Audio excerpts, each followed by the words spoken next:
Neste momento, Deus, através desta emissora, leva até você mais um programa de fé, com mensagens, hinos e orações a seu favor.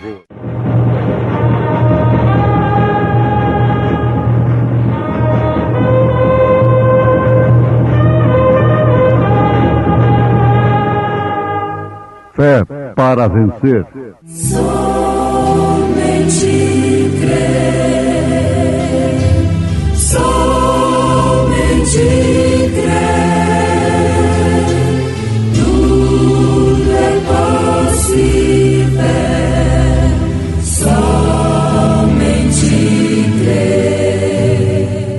Visto como seu divino poder nos deu tudo o que diz respeito à vida e piedade, pelo conhecimento daquele que nos chamou para a sua glória e virtude, pelas quais Ele nos tem dado grandíssimas e preciosas promessas, para que por elas fiqueis participantes da natureza divina, havendo escapado da corrupção que pela concupiscência há no mundo.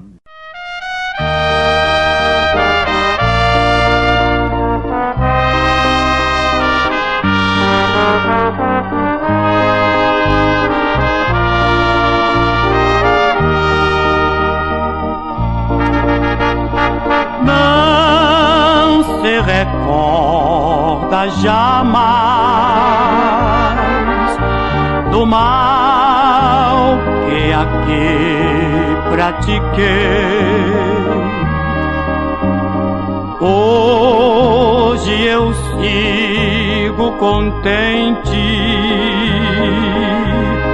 Cristo Jesus, o meu Rei. Não se recorda jamais do fardo de pecados meus. Graças a Deus sou um crente, sou crente, graças a Deus. Não se recorda jamais, não se recorda jamais do mal que aqui praticava. Aleluia, hoje tenho paz.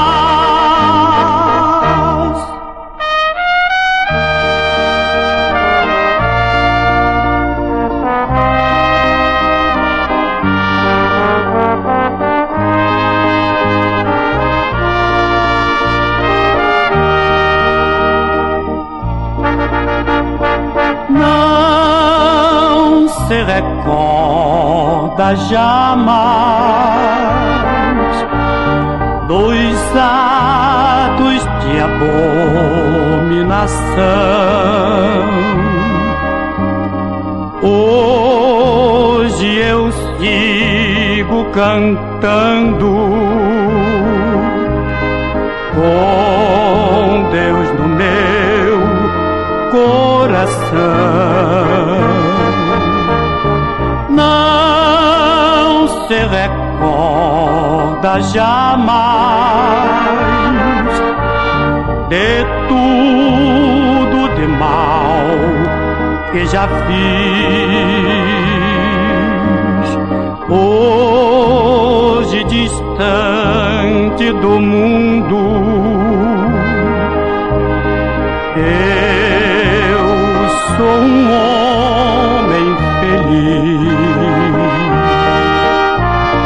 Não se recorda jamais, não se recorda jamais do mal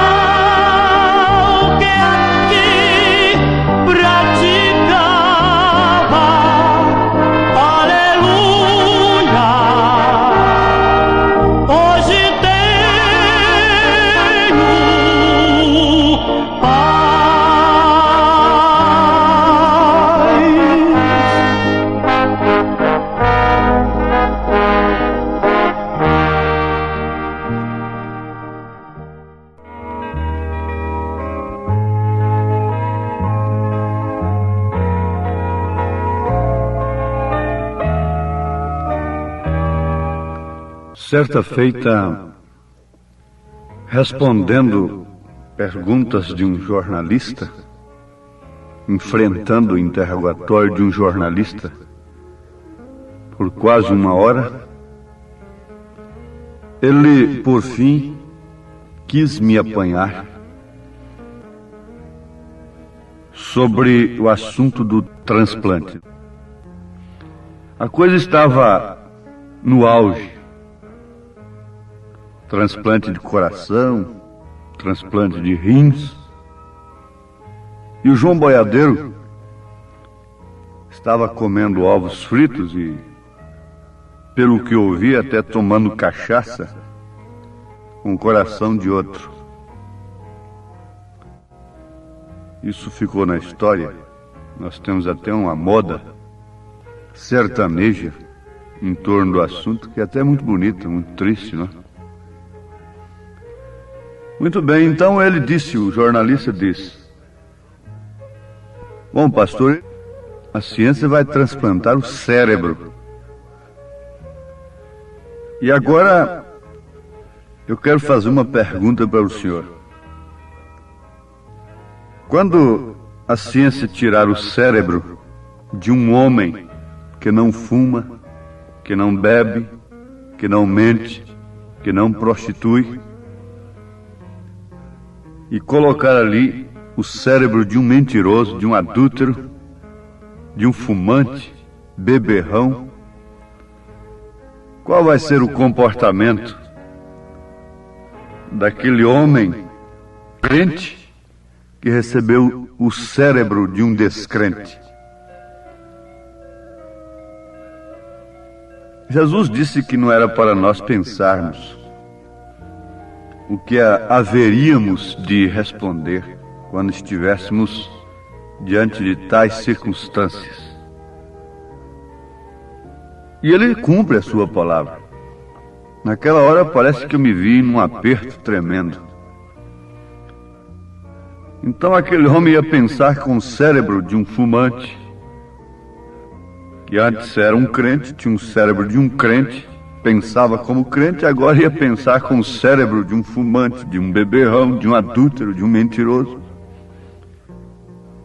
Mas me veio no espírito na hora o socorro. A ciência pode transplantar até mesmo o cérebro, coração e todos os órgãos, mas nunca poderá transplantar o espírito do homem, a sua alma. O homem é composto de corpo, alma e espírito. No corpo o homem pode trabalhar, pode trocar órgãos, trocar braço, cérebro, olho, coração, rins. Mas na alma, no espírito, só há um que pode. Mas ninguém, não é o doutor fulano, nem o cientista ciclano, nem quem quer que seja. É o autor e o consumador da fé. É o mesmo que o senhor me perguntar: bom, aquele carro tinha um motorista que fazia isto, aquilo outro. Era um motorista que o dirigia para determinados lugares ilícitos e para determinados fins negros, horríveis. Depois ele vende aquele carro e aquele carro vai parar na mão de um homem idôneo, de um homem sincero, de um homem que ama as coisas honestas, de um crente. Aquele carro não vai andar mais para aqueles fins que ele andava antes, não vai servir mais para aquilo, vai servir para outras coisas, para conduzir a família. Por isso, quando se compra um carro usado, deve consagrá-lo a Deus, santificá-lo. Quando se vai dormir num quarto de hotel, qualquer coisa, deve se ajoelhar antes, expulsar espíritos adúlteros, de crime, de roubo, de desastre, destas coisas todas, não com superstições, Mas o crente que ora com convicção, consagra e santifica a sua comida, onde quer que seja, num restaurante, em qualquer lugar.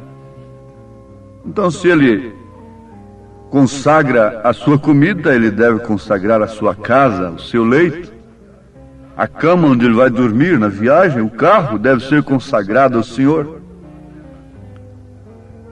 Muito bem, amados.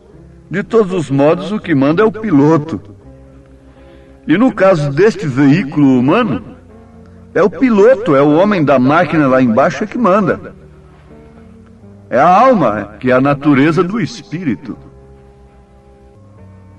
E quando nós tomamos a idade da consciência, logo nós manifestamos a natureza de nossos pais, que herdamos como tradição dos nossos pais. Mas, se aquela alma é uma semente que vem de Deus, ou mais cedo ou mais tarde, aquela semente deverá manifestar a sua natureza, vinda de Deus. Por muito tempo a semente pode ficar na terra seca, e somente quando cai a água é que ela brota, ela germina e mostra a sua qualidade, a sua natureza. Por muito tempo a semente do lírio fica dentro do lodo, mas um dia ele brota e o sol o chama para fora e manifesta a sua beleza, a sua formosura, manifesta o seu perfume e oferece suas virtudes para as abelhas que buscam nele o ingrediente especial para o mel. Oh, sim, o profeta de Deus, fugindo dos bailezinhos que seus pais faziam em sua casa, ele passava a noite no mato.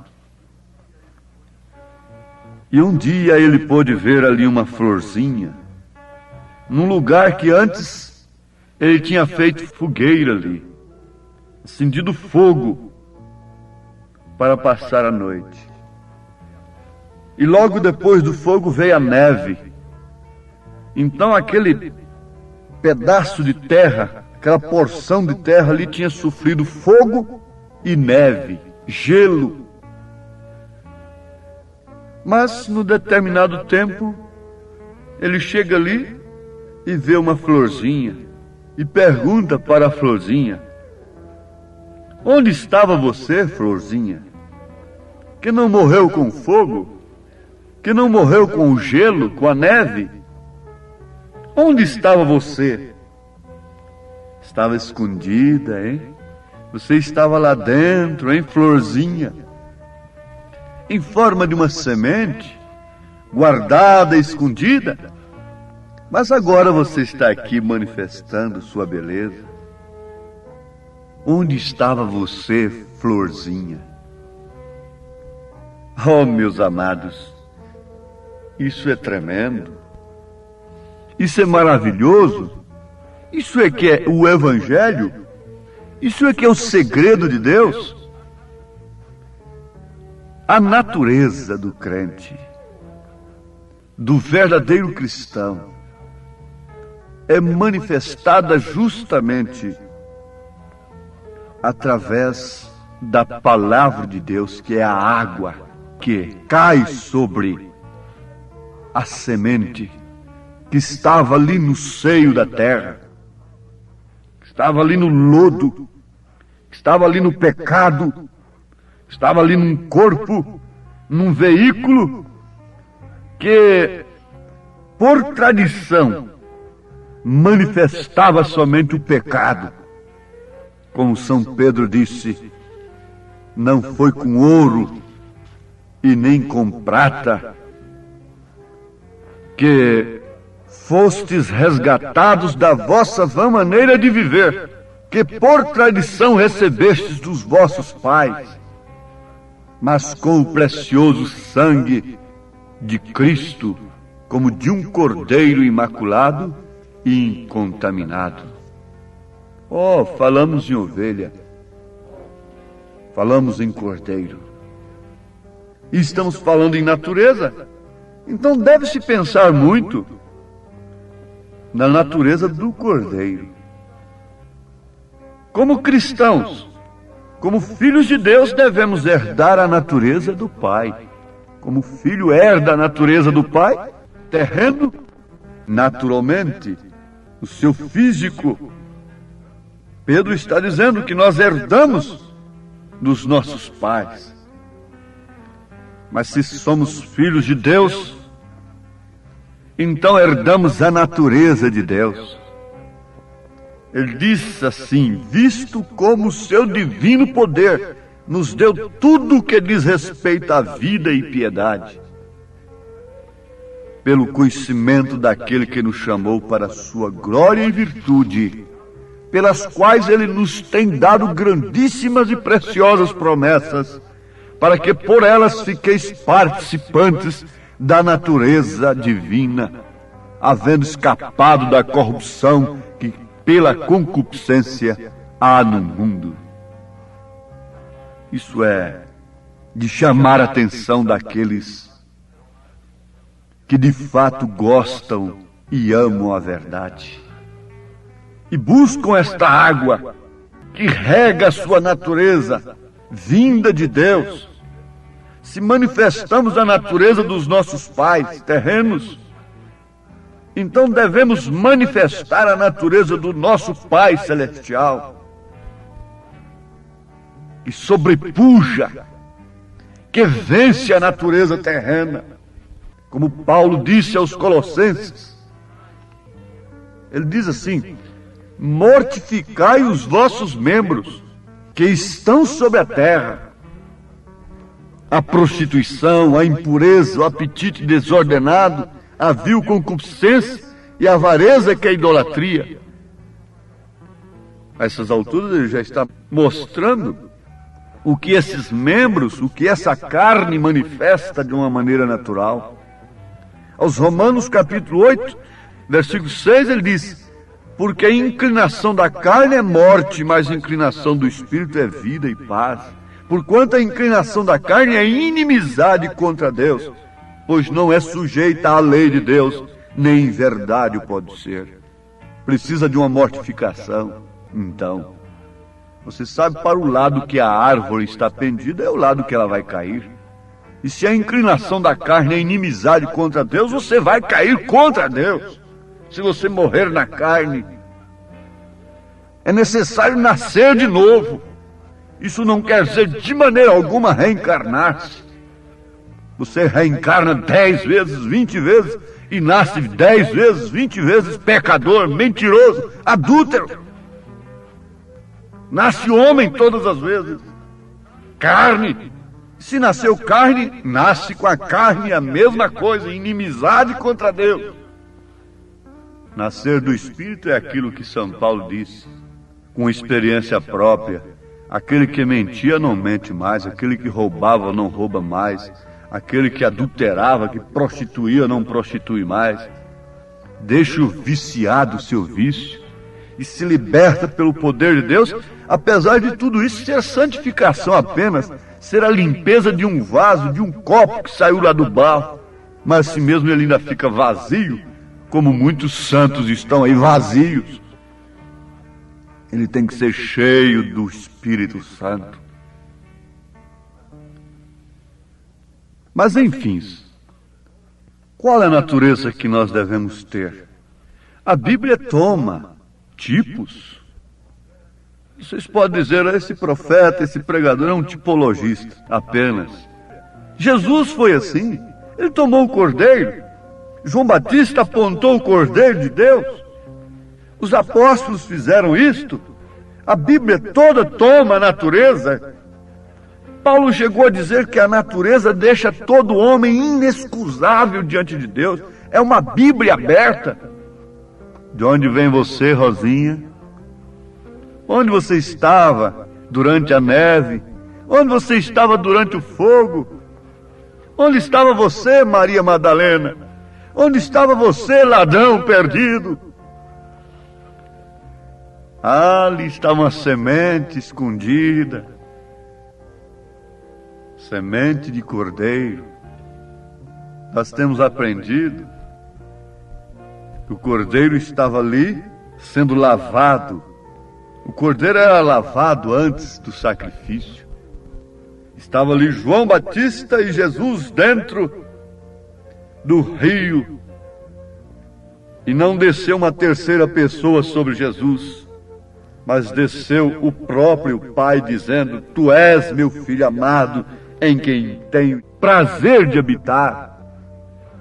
O Espírito Santo em forma de pomba, não de pessoa, representando a ave mais pura que há no espaço, a pomba. A ave que não tem amargura, não tem fel, e que não come carniças, descendo sobre um lobo revoltado, murmurador, pretensioso, sobre um artista que se punha diante da multidão a pedir dinheiro e enganar o povo. Não, descendo sobre um cordeiro, o animal mais obediente, a ave mais pura, descendo sobre o animal mais obediente. Você pode pensar em ter o Espírito Santo fora da condição que Jesus estava naquele instante quando o Espírito Santo desceu sobre ele? Revestindo-o para quê? Para subir nos palácios e representar a igreja lá em cima? Acorda, povo de Deus! Desperta! Foi para levar aquele cordeiro para o matadouro, para o sacrifício. Além de ser puro, era cheio do Espírito Santo. Ali estava o próprio Deus encarnado, manifestando Pai, Filho e Espírito Santo. Ele era Pai da eternidade, Ele era Príncipe da paz, Ele era Conselheiro, Ele era maravilhoso, Ele era a estrela da manhã, Ele era o lírio dos vales. Mas tombado, derrotado daquele jeito, era Deus. E ninguém pode ver Deus a não ser em pessoas que busquem com toda a sua alma, com todo o seu espírito, ser como Deus, serem como Deus. Seria presunção? Não.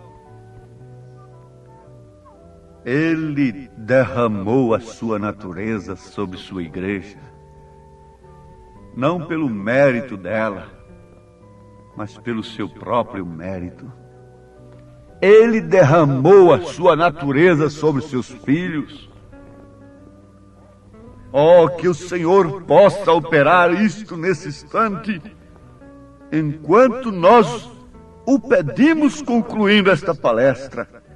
Senhor, derrama sobre nós a natureza do Senhor, em nome de Jesus Cristo. Amém.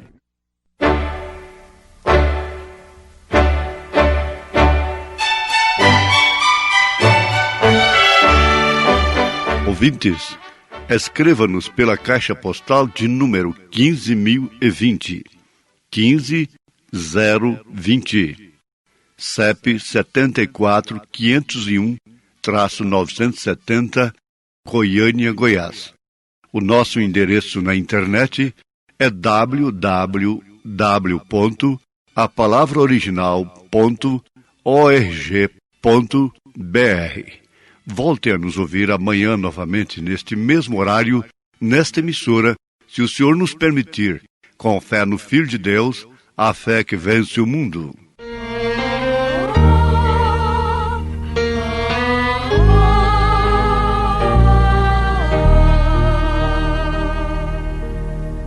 A imagem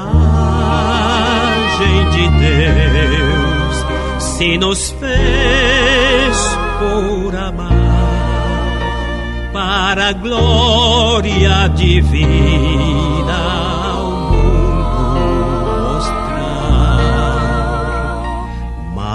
Mas o homem falhou e de Deus se afastou, sem ao menos prever o que iria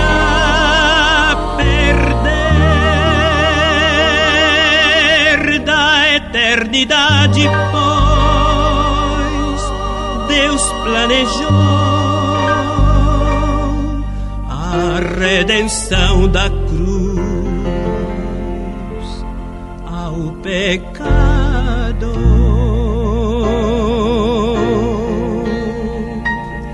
E da glória dos céus Ele ao mundo desceu, pra de novo nos legar a imagem de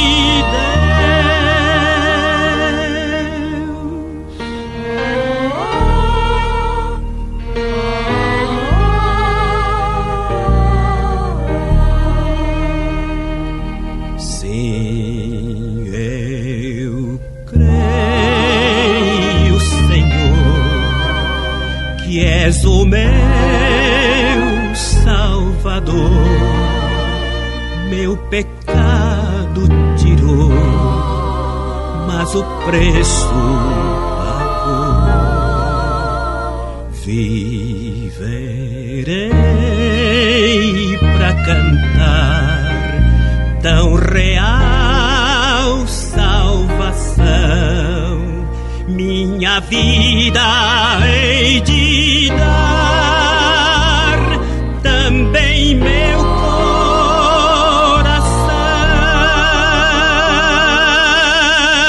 Nunca compreenderei tão grande amor que o seu filho deu ao pecado.